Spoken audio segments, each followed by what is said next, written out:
We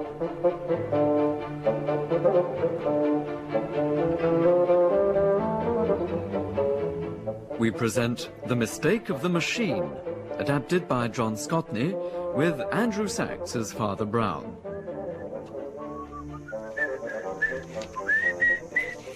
Hey, what in tarnation? Where's my flashlight? Hey, who's there? Hey, you, come here, Now, stop! No, leave me, please. Oh, why? Now, come here now. I got a gun, I don't mind using it. No, don't shoot me, I didn't. Oh, Jesus. Oh, well, I just wonder where you're running from, friend. At this time of night, too. That's it. Now, slowly does it. Into the light of my flashlight here.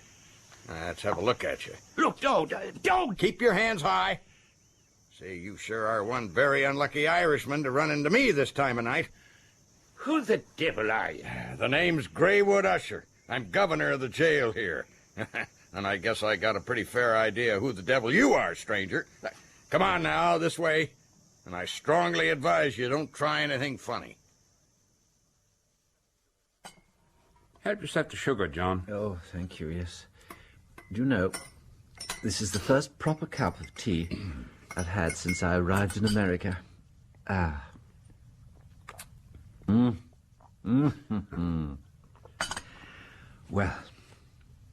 Well, it's good to see you again, old friend. Tell me, how does the life of a prison chaplain suit you? Well, not so bad, John. Not so bad. Apart from the difficulty in getting hold of decent tea. Yes, and the governor's theories. The governor's theories? How do you mean? Oh, he's a decent enough body, sure enough. Fellow named of Greywood Usher. But he has all these ideas about the application of scientific method to the detection and prevention of crime. Oh. Yes, and the gadgets. Huh? Gadgets? Yes. You see, he's got this place full of gadgets, all designed to demonstrate these theories of his. I can tell you, they make the good St. Thomas's ontological proof of God's existence seem simple. Yes, good old Aquinas. I wonder how many times at the seminary we sat up half the night arguing about him. Yes, and setting the world and Mother Church to rights. Oh, they were grand days. That they were. How on earth did you know I was in Chicago, Jim? I read it in the Pink Press. The Pink? The terrible so-called society papers they have here. The famous Father John Brown is visiting our city. Oh, really? Yes, and I thought to myself, can that be the little stubby English fella I knew all those years ago when we were both studying for the priesthood? Dear, oh dear, all this fuss, it's terribly embarrassing. Not to worry. You've been eclipsed by another visitor from over the water. Come to grace our fair city, as they say here. Oh, see for yourself. Good heavens. The newspaper really is pink. Huh. Last Trick Todd, society's brightest widower, is once again on the freak dinner stunt. This time it's a slum evening. What on earth is all this about? It's an Edith's idea. They all go about in fancy dress. Last time, they had to dress up as babies or nurses. I saw them myself. His house, Pilgrim's Pond, he calls it. It's just down the road from here. Now, this time, it's a slum dinner. They all have to go as tramps, down and outs and so forth. Oh, good heavens. Yeah, but that wasn't the part I meant. Here, look. Listen to this. Tonight, the hospitable Todd entertains Lord Falconroy, a true-blooded British aristocrat fresh from England's Oak Grove. Oh, say, how can they use language? Go on, come on. Read the rest of it yourself. Let me see. Lord Falconroy is said to have been in the States in his youth. Fashion rumours a maybe reason for his return. Fashion rumours a maybe reason for his return in the person of Last Trick's only child, Miss Etta Todd, who comes into a fortune of $12 million. Yes, and they call themselves Republicans. And what do you make of it, John? I think the journalist who wrote it should be put on a charge of murder. What? For murdering the English language. Oh, come come in, please. Father O'Connor? Governor. I didn't know you had company here. Yes, come in. We were just talking about you, so we were, weren't we? Sit down. Thank you. Governor, this is an old friend of mine from England, Father Brown. Father... Say, are you the Father Brown, the noted criminologist? Well, I don't know, am I? Well, didn't I read about you in the pink newspapers. Oh, dear, yes, I rather fear you may have done. Father Brown, let me shake you by the hand. It's... Yeah, Usher's the name, Greywood Usher. It's an honor to have you in my jail. Thank you. If you can spare the time, I'd sure like to discuss a few matters of mutual interest with you, but right now I got some pretty urgent business with Father O'Connor here. Now, Father, this is important. In your visits to the Sequa convict settlement, did you ever come across one Oscar Ryan? Now, you must know him. He's an Irish Catholic. Oscar Ryan? Yes. No. What? I don't think so. Oscar Ryan? Well, it does sound... Yeah. No, sorry, no. Now, that is a pity. I was hoping you might be able to identify him. After all, he is a Catholic. You sure you don't know him? Well, I'm sure I've come across the name somewhere, though. Why, you sure have. It's right there in that newspaper you got in your hand. There, you see. Convict escapes from Sequa. That's a convict settlement, Father Brown, about 30 miles from here. Now, I see. Apparently, this fella, Oscar Ryan, overpowered the warder on the north wall and took his gun and jumped down. They only had one guy on patrol on account it's so steep and dangerous there. Didn't they find a note or something? But they sure did. Here, it's in the paper. The warder was found bound and gagged. Beside him was a note reading, "I've taken the gun, but will use it only for self-defense. I mean no harm to any man but one. I'm keeping the bullet for Pilgrim's Pond." Pilgrim's Pond, Jim? Isn't that where the... Yes, it is. Anyway, boys, have I got news for you? Jack Hill, he's the governor of Sequa, see? He's sure gonna eat dirt when he hears what I gotta tell him. He sure is. And what's that, Mr. Usher? Why, don't you see? I got him. I got Oscar Ryan in cell 25. I got the guy that bust out of his jail. Locked up safe in mine. I was out walking. Like to walk in the evening, gives me time to think. That's when I get my best ideas. Anyway, I saw this figure. Reckon I know an escaped convict when I see one after all these years. How, Governor? Why, the obviously stolen, rough, ill-fitting clothes, the furtive, frightened manner when I turned my flashlight on him. It becomes second nature. You should know that. Didn't recognize him when I first saw him, though. Then I realized it had to be Ryan. Why? Well, first there was the Irish accent. Ryan is Irish. But there are plenty of Irish in these parts, Governor. I'm glad it wasn't me you saw. But he was also in the environs of Pilgrim's Pond. It wasn't a quarter of a mile behind him. And that's the place Ryan said he was making for in his note. And what about the gun? The gun? Yes. Didn't he also say in the note that he was keeping a bullet for Pilgrim's Pond? I'm sure a bullet isn't half so useful without a gun. Well, we found no gun on him. Luckily for me, I reckon. He must have got rid of it for some reason. Or perhaps it had fulfilled its purpose. Well, I don't know. Well, say, I better go and tell old man Todd the heat's off. You gentlemen feel like strolling over to Pilgrim's Pond with me? I'm afraid I've things to do, Governor. Father Brown, I'd greatly appreciate your company and conversation. Well, yes, I'd like a breath of air. I find prison slightly enclosed. As I said, Father Brown, Ireton Todd is quite a character. He's one of those millionaires who rose on stepping stones. Oh, yes, of our dead selves to higher things, perhaps. Yes, that's it. You know, you English don't do justice to the climbing and aspiring power of our more remarkable citizens. Oh? Yeah, now you see a good-looking gray-haired man in evening dress, and you don't realize that 10 years ago he might have been in a tenement or in jail. Todd's like that. He made his pile pretty fast with the automobile craze. 10 years ago, he was nothing. You see, I looked him up in our records.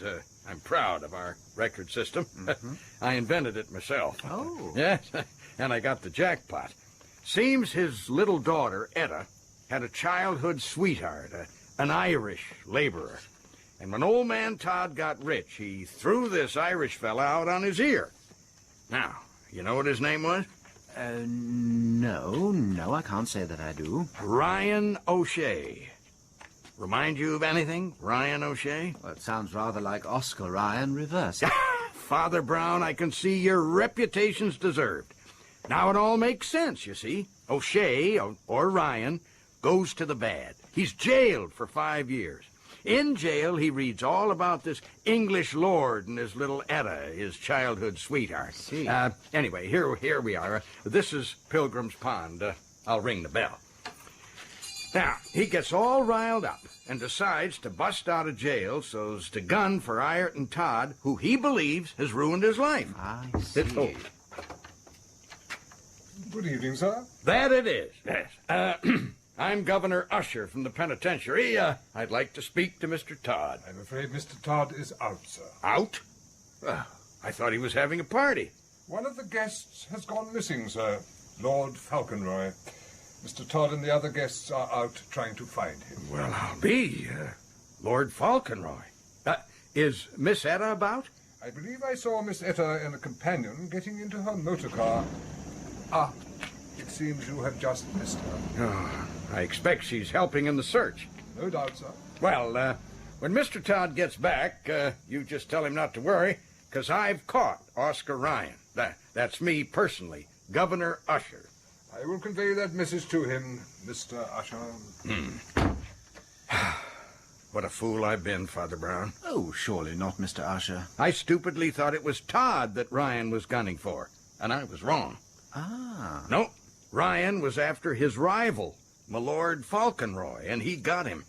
The English Lord Falconroy, who he learned was sweet on his little Etta Todd. That's why he threw the gun away. He'd slain his rival. Oh? It was a crime of jealousy, a crime passional.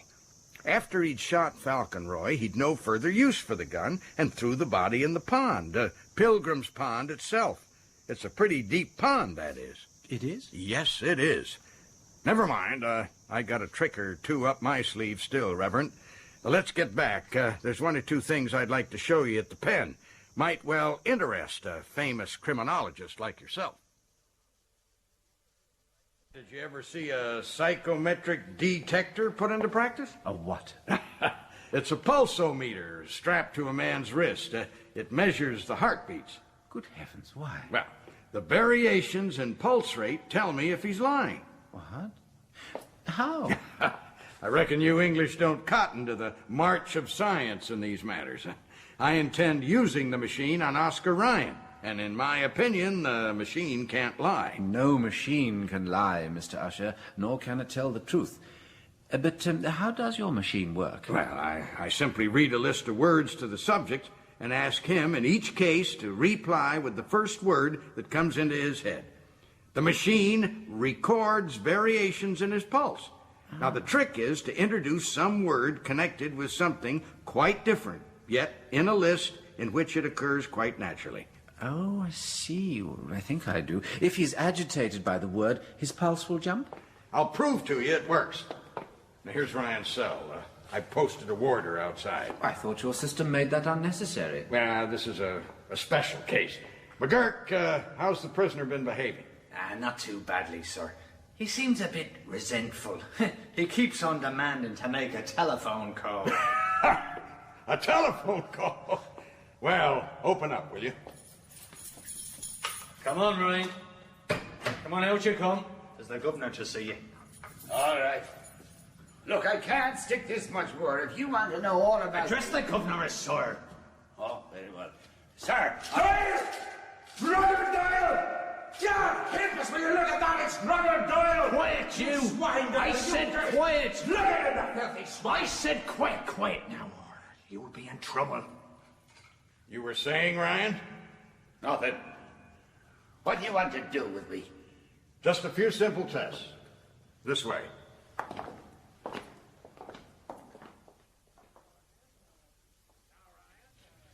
Now, Ryan, I'm going to say some words to you, And I want you to reply with the first thing that comes into your head. Very well. Right. Bird. Brain. Oh. Robin. Good fellow. Owl. Waverley Pen. What? No, it's an advertisement on the railway. They come as a boon and a blessing to men, the Pickwick, the Owl, and the Waverley Pen. Oh. Wren. Jenny. Falcon. What? What did you say? Falcon, I said, Mr. Ryan. Falcon. As in falconery. Falconer. Canary. Yellow. All right. That'll do. And my telephone call. McGurk, Sir. take the prisoner to a telephone. Yes, sir. Oh, and, McGurk, give me your notepad. Oh, yes. Here it is. All right. Now look this up in the files and call me. Yes. Yeah, I understand.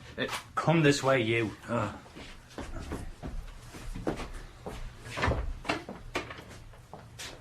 Well, Father Brown, you saw the way that needle jumped when I mentioned Falcon. And boy, did you see how it bounded when I began to make an R afterwards, like in Falcon Roy, the man he just killed. I reckon that's a sight more conclusive than a whole lot of gabble from unreliable human witnesses. Well, yes, that's just the trouble. Human beings are so unreliable. Your reliable machine has to be worked by an unreliable machine. What unreliable machine? I mean man, the most unreliable machine I know of. But do you mean that No, I don't want to be rude. And I don't think you will consider man to be an offensive or inaccurate description of yourself. You observed his manner, the man you call Ryan, but who is to say he did not observe yours? What do you mean? But if you could tell by his manner that the word that might send him to the electrical chair had come, why shouldn't he be able to tell from your manner that you were about to speak that word? I was cool as a cucumber. Oh, yes. Well, criminals can be as cool as cucumbers, too. Though not, I think, this one. Yes, I'm sure you're fundamentally right. He was frightened of something. Well, I'm mightily glad to hear you agree with me about something, Father Brown. Oh, that must be McGurk. Yes, McGurk? Ah, good. That's fine. Mighty fine. We'll be right over. I asked McGurk to check the files on Drugger Doyle. You recall the name the other prisoner called out when he saw Ryan? Yes, Drugger Doyle. It seemed to produce a sort of reticence in him. Yeah, well, it seems like McGurk's found something.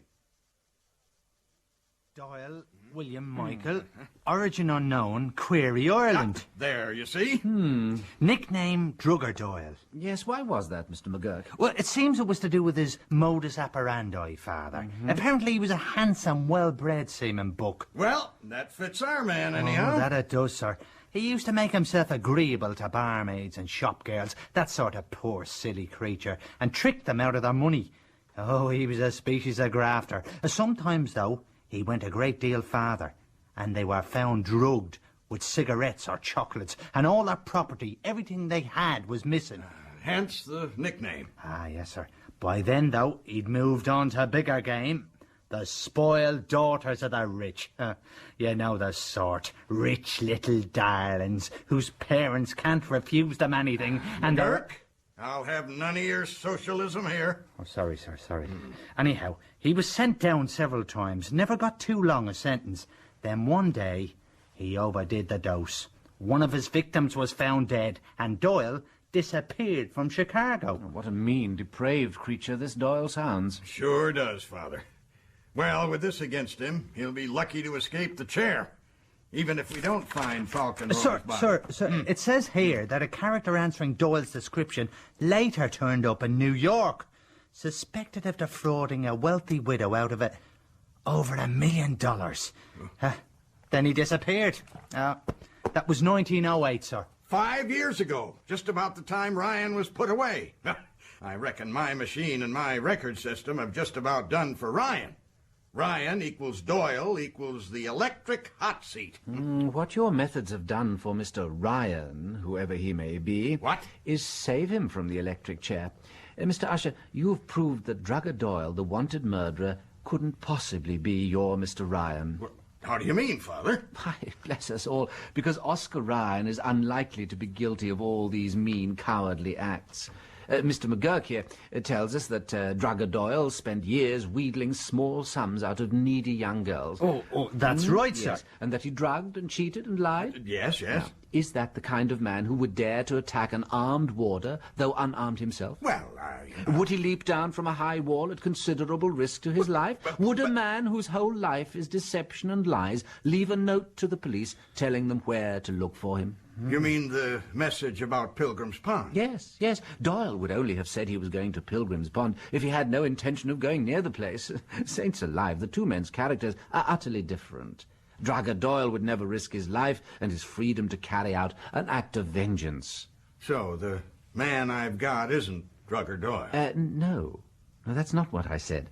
I said Oscar Ryan isn't your man. Well, then what... Saving your cloth, Father, what in hell do you mean? You remember? Your prisoner made a telephone call, and unless I'm very much mistaken, he's already got his response. Who is it? Come in. It's only me, Governor. Father O'Connor, I'm extremely busy. Well, now, I'm truly sorry, Governor, but I've someone here who insists on seeing you. Yes, I do. Now, see here. Don't you talk to Governor Russia like that. Father O'Connor, I fully appreciate that as a priest, it is your duty to tend to tramps and hobos or whatever kind of down and out this fella is, but... Are you, Usher, the idiot that came to my house? What? See here, Usher. You leave go of my guest. Keep him here for a split instant longer, and you'll feel pretty mean. I reckon I'm not a man with no pull. Who is this hobo? Is the cosmos cracked or something? Now, see here, Usher, I won't... Who the hell are you bum? The gentleman's name is Mr. Todd, Mr. Ireton Todd. I fear you don't read the society papers properly, Mr. Usher. Remember, there's been a slum dinner at Pilgrim's Pond tonight, and one of the guests disappeared. Mr. Todd is a good host. He's come to collect his guest without even pausing to take off his slum fancy dress. Oh, wait a minute. What guest do you mean? Why, Lord Falconroy, of course. Didn't my butler tell you? Lord Falconroy? Yes.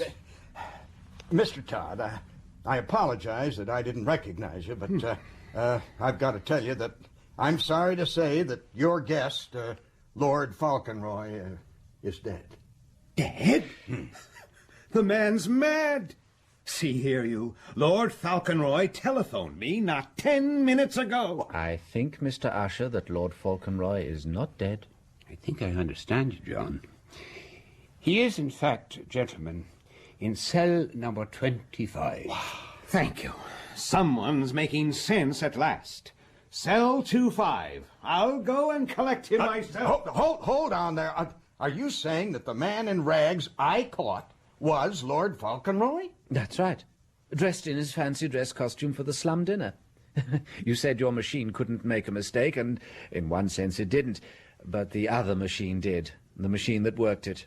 You assumed that the man in rags jumped at the name of Lord Falconroy because he was Lord Falconroy's murderer. He jumped at the name because he himself was Lord Falconroy. Then why the blazes didn't he say so? Well, perhaps he felt his flight and panic were hardly patrician. Yes, perhaps in his terror he was glad to escape from the avenging arm of Oscar Ryan into the comparative security of a prison cell.